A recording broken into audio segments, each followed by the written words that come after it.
Innal hamdalillah salatu wassalamu ala Rasulillah wa ala alihi wa ashabihi wa mawalah.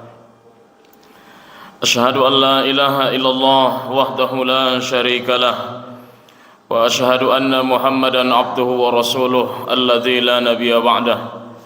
Allahumma salli ala sayyidina Muhammad wa ala ali sayyidina Muhammad wa ala alihi wa ashabihi wa dhurriyyatihi wa azwajihi wa ahli baitihi ajma'in.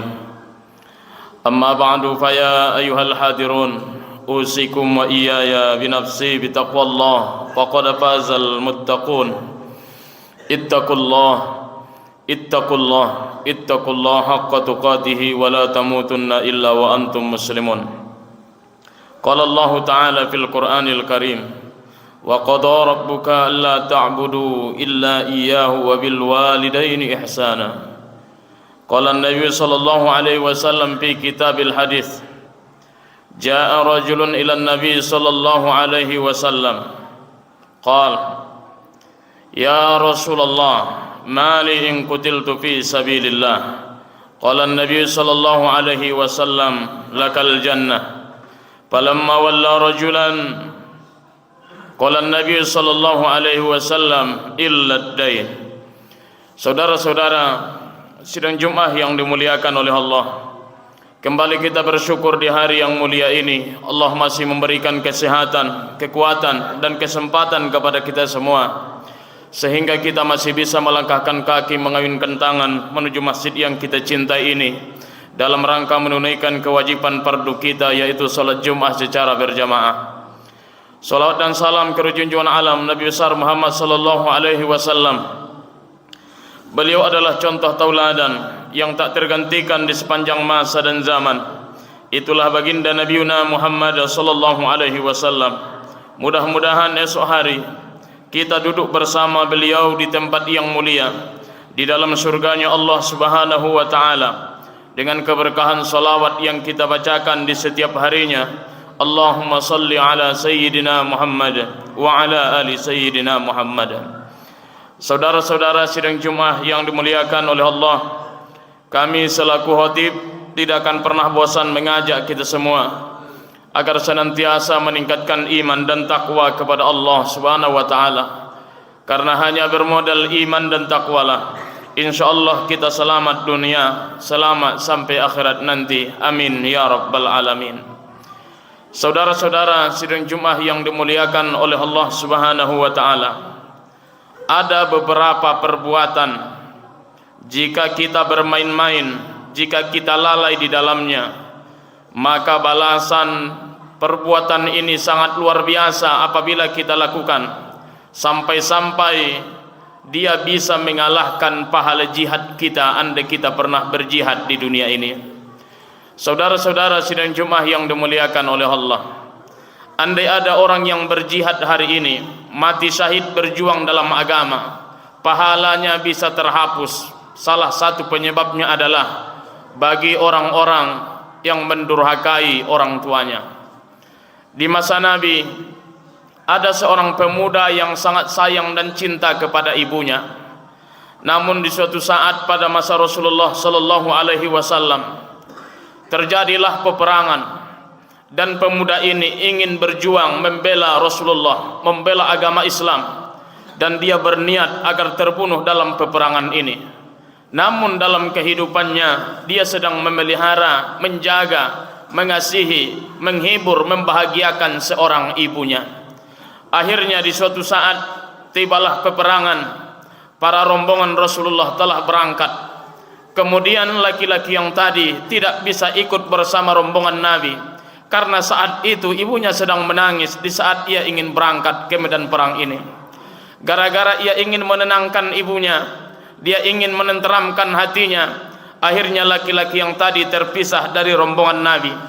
Kemudian setelah ibunya mulai tenang, setelah ibunya sudah mulai mengizinkan yang akan ia pergi untuk berjuang membela agama Islam saat itu, maka pemuda ini mengejar rombongan Rasulullah sallallahu alaihi wasallam. Akhirnya apa yang terjadi? Dilihat Nabi lah pemuda ini. Kenapa engkau tergesa-gesa? Kenapa napasmu naik turun, kata Nabi. "Ya Rasulullah, aku tertinggal dari rombongan tadi, makanya ku kejar rombongan yang akan berperang pada hari ini. Apa yang menyebabkanmu terlambat kemudian terpisah dari rombongan?" Maka pemuda itu menyampaikan, "Duhai Rasulullah, pada saat aku tadi ingin berangkat, ibuku masih bersedih. Aku tidak siap meninggalkannya. Aku tidak siap untuk membiarkannya." Kemudian Nabi menyampaikan, "Duhai pemuda, andai engkau mati hari ini berjuang fisabilillah, andai engkau terbunuh dalam membela agama Islam hari ini, maka nilai pahala jihadmu takkan ada. Pulanglah, temui ibumu yang kamu tinggalkan. Jihadmu hari ini adalah membahagiakan ibumu." Akhirnya laki-laki yang tadi pulang, tidak ikut berjuang. Apa makna di balik ini? Ternyata andai ada pahala jihad kita hari ini, maka pahala jihad itu akan terhapus disebabkan tidak memuliakan orang tua dalam kehidupan ini. Saudara-saudara, sidang Jumat yang dimuliakan oleh Allah, membuat kita sedih beberapa hari yang lalu. Ada beberapa wanita yang telah viral di beberapa media. Mereka mengusir ibu mereka yang tua renta dari rumah mereka. Bahkan lagi ada seorang ibu beberapa hari yang lalu diserahkan ke tempat penitipan. Kemudian anaknya itu berjanji, andai pun ibu mereka meninggal di panti tempat penitipan itu, tidak perlu lagi kabarnya disampaikan kepada mereka. Sudah di manakah hati mereka yang punya ayah dan ibu hari ini? Sudah di manakah perasaan mereka? Mereka tidak mengingat pernah mereka dikandung oleh seorang ibu, kemudian dilahirkan seorang ibu antara hidup dan mati perjuangan di saat melahirkan. Kemudian setelah mereka besar, mereka tidak menjaganya, tidak menyayanginya, tidak menghargai perjuangannya. Ingat saudara yang dimuliakan oleh Allah Subhanahu wa taala, salah satu manusia yang langsung menjadi pembelanya di dunia ini itulah seorang ayah dan ibu. Wa qada rabbuka alla ta'budu illa iyyahu wa bil walidaini ihsana. Kalian itu taat kepadaku, kata Allah. Kalian lakukan apa yang kuperintahkan. Maka setelah kalian taat kepadaku, wajib engkau taat dan tunduk kepada ayah ibumu. Begitu banyak di akhir zaman orang yang tidak lagi sayang kepada ayah ibunya. Bahkan kita hari ini, kadang berbulan-bulan kita tidak pernah menyapa ayah ibu kita. Kadang kita satu rumah dengan ayah ibu kita, tidak ada waktu kita lagi duduk bersama dia untuk berbincang ngobrol dalam kehidupan ini. Saudara yang dimuliakan oleh Allah, seorang ayah dan ibu yang dibiarkan oleh anaknya di masa tua, maka ayah ibu kita itu akan mudah berpenyakit. Sering-seringlah ajak mereka berbicara, sering-seringlah mereka ajak duduk bersama, sering-seringlah ajak ayah ibu kita itu, walaupun pembahasannya berulang-ulang dengan hal yang sama. Karena kebahagiaan orang yang sudah tua bukan lagi uang, bukan lagi rumah besar, bukan lagi tanah yang luas. Kebahagiaan seorang ayah dan ibu di masa tuanya tinggallah kasih sayang. Saudara-saudara yang dimuliakan oleh Allah Subhanahu wa taala, pernahkah kita memperhatikan setiap ayah dan ibu kita kasih kadang uang di masa tuanya, selalu air matanya yang keluar. Ketika kita sukses di saat ini, kita sampaikan, ayah ibu aku dah sukses, pasti mereka akan menangis. Ketika ayah dan ibu kita belikan sesuatu yang mungkin mahal bagi dirinya, dia tidak lagi tersenyum dengan hal itu. Apa yang terjadi? Air matanya keluar. Kenapa seorang ayah dan ibu di masa tua begitu mudah air matanya keluar? Demi Allah, kalau orang semakin tua umurnya, semakin tua usianya, tidak ada lagi yang ia harapkan dalam hidupnya kecuali kasih sayang dari anak-anaknya. Saudara yang dimuliakan oleh Allah, mungkin kita terlalu jarang membahagiakan ayah ibu kita hari ini. Namun begitu sibuk kita dengan grup-grup WA kita di luar sana. Bahkan kita mentraktir mereka dengan harga-harga yang mahal. Bahkan bermalam-malam kita siap mengorbankan waktu hanya demi kawan, demi teman yang sesaat. Tapi ada orang yang seharusnya kita perhatikan hidupnya 24 jam, seolah mereka bagaikan sampah dan menalu dalam kehidupan kita. seolah kita menganggap mereka adalah bukan orang penting lagi dalam hidup kita. Demi Allah, kita berhasil hari ini, kita sukses hari ini, mungkin kita selamat dari bencana, kecelakaan dalam hidup ini, bisa jadi masih bergerak bibirnya di hadapan Allah. Duhai Allah, kasihi anakku, sayangi anakku, sekalipun mereka tetap mengecewakanku di masa tuaku. Saudara yang dimuliakan oleh Allah Subhanahu wa taala, ingat, seorang ayah dan ibu itu adalah amat mahal ucapannya, sangat mahal doanya, sangat mahal hatinya, sangat mahal perasaannya. Siapapun kita yang hadir hari ini, jika ada ayah ibu masih hidup hari ini di rumah, tolong sapa setiap hari. Jangan biarkan mereka seperti patung di masa tuanya. Karena kami pernah bertanya kepada seorang ayah yang pernah ditinggalkan oleh anak-anaknya. Kami bertanya, duhai Pak, kenapa engkau menangis di setiap malammu? Kenapa engkau bersedih di sepanjang hidupmu? Ternyata dia menangis bukan karena rumahnya jelek. Ternyata dia menangis bukan karena uangnya tak ada. Kami tanya, jawaban dia sangat simpel dan tak masuk akal. Apa yang membuatmu duhai Pak menangis di setiap malammu? Sudah 2 tahun nak, tidak ada anak yang memanggil suara ayah yang kudengar lagi di telingaku. Coba kita bayangkan, seorang ayah kadang yang sudah tua itu tidak akan mengharapkan uang lagi, tapi kadang ia rindu dipanggil anaknya ayah. Kadang rindu seorang ayah itu ingin ditanya, ayah mau makan apa? Ayah mau apa? Kadang ucapan pertanyaan ini tak lagi datang di masa tua seseorang, maka ini akan sangat menyiksa batin seorang ayah dan ibu. Saudara yang dimuliakan oleh Allah, itu masih seorang ayah, apalagi seorang ibu. Seorang ibu lebih pandai lagi menyimpan perasaan sedih dalam hidupnya. Ibu itu selalu berbohong demi kebahagiaan kita. Ibu itu selalu akan berjuang demi kepentingan kita. Seorang ibu itu tidak akan pernah lupa doanya kepada anak-anaknya. Maka wajar dan pantaslah, andai ada seorang anak yang menyakiti perasaan ayahnya, andai ada seorang anak yang menyakiti perasaan ibunya, andai orang ini berjihad kata Nabi, maka pahala jihadnya akan gugur karena kesucian kemuliaan hati seorang ayah dan ibu. Saudara yang dimuliakan oleh Allah, beruntunglah kita sebahagian yang masih bersua dengan ayah dan ibunya. Lihat-lihatlah wajahnya. Kata Nabi, melihat wajah ayah ibu itu saja berpahala. Ma min rajulin yanzuru ila wajhi walidayhi binazratir rahmah. Siapa kata Nabi yang memandang wajah ayah ibunya yang sudah semakin menua, yang sudah semakin mulai melemah badannya, uban sudah mulai menabur di kepalanya, mukanya telah mulai berkeriput, tenaganya yang semakin berkurang. Kita tengok badan yang sudah mulai melemah itu adalah ayah ibu kita kata Nabi. Maka setiap pandangan itu akan ditulis satu pahala kepada seorang anak.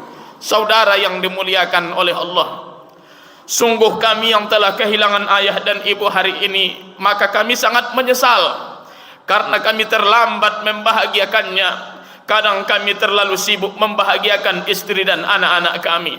Saudara yang dimuliakan oleh Allah, andai punya ayah dan ibu hari ini, jagalah mereka berdua. Mereka adalah pintu keberkahan yang tak bisa digantikan dengan apapun. Mereka adalah pintu keberkahan yang tidak bisa dihargai dengan apapun. Itulah seorang ayah dan ibu yang sudah semakin tua umurnya, semakin tua usianya, maka doanya pun semakin makbul. Ingat, seorang ayah dan ibu, kasih sayangnya tidak pernah ia hianati terhadap anak-anaknya. Saudara-saudara sidang Jumat yang dimuliakan oleh Allah Subhanahu wa taala, inilah yang pertama, perbuatan yang bisa menggugurkan dan menghapuskan pahala jihad. Dan yang kedua adalah,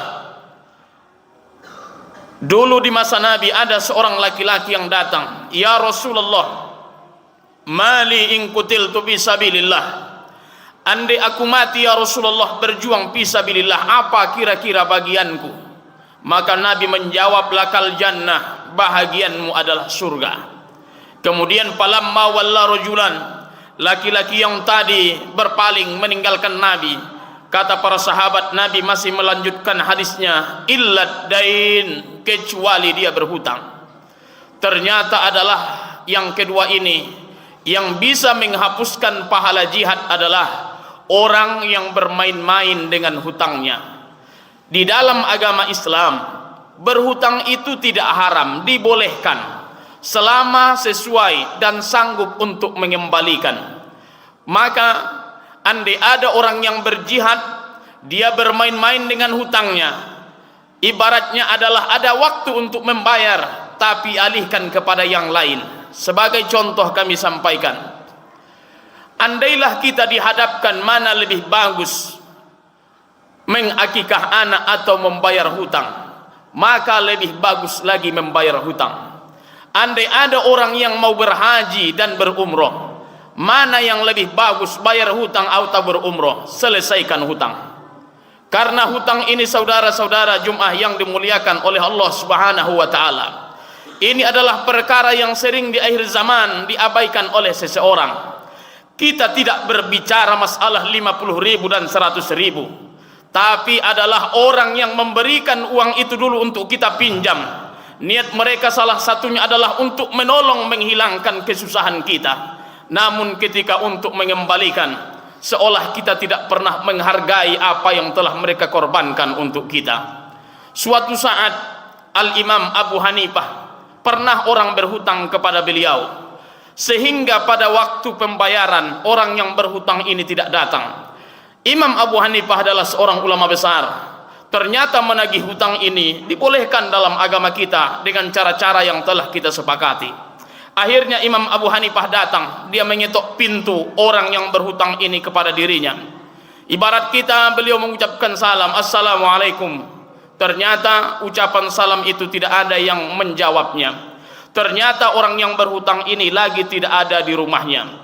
Kemudian Al-Imam Abu Hanifah ingin meninggalkan rumah tersebut, maka ada orang yang menyapanya, wahai imam, orang yang punya rumah barusan keluar, sebentar lagi dia akan datang, istirahatlah di depan rumahnya di bawah pokok kayunya itu.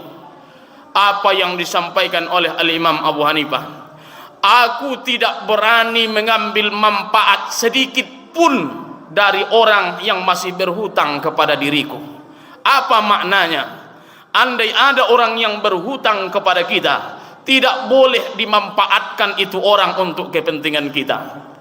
Contohnya, Imam Abu Hanifah tidak mau bernaung hanya untuk menghilangkan rasa panas dari pohon orang yang berhutang kepada dirinya, dia tidak berani. Wajar ulama-ulama kita itu adalah ilmu-ilmunya barokah, karena mereka menjaga ilmunya pun begitu luar biasa di hadapan Allah Subhanahu wa taala. Apa maknanya? Andai kita berhutang hari ini, kurang afdol juga kita memakan makanan orang yang masih berhutang kepada kita.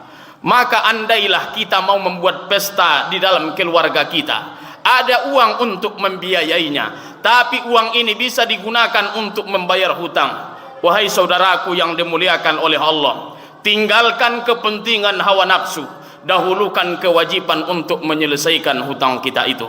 Saudara-saudara sidang Jumat yang dimuliakan oleh Allah, jangan sampai kita meninggal dunia menutup mata, bermain-main dengan hutang. Ada waktunya bisa membayar tapi kita lambat-lambatkan. Ada saatnya kita bisa melunasi tapi kita menghindar untuk melunasinya. Berbeda dengan orang yang membayar hutang dengan cara menyicil. Itu adalah kalau sesuai dengan kesepakatan, jatuh tempo tetap dibayar, itu tidak masalah andai kita meninggal dunia. Yang dikhawatirkan ini adalah kita bermain-main dengan hutang. Ada uang hari ini untuk membayarnya, seolah kita berpikir minggu depanlah ku bayar, minggu depanlah ku lunasi. Pertanyaannya, siapa yang akan menjamin kita hidup satu minggu yang akan datang?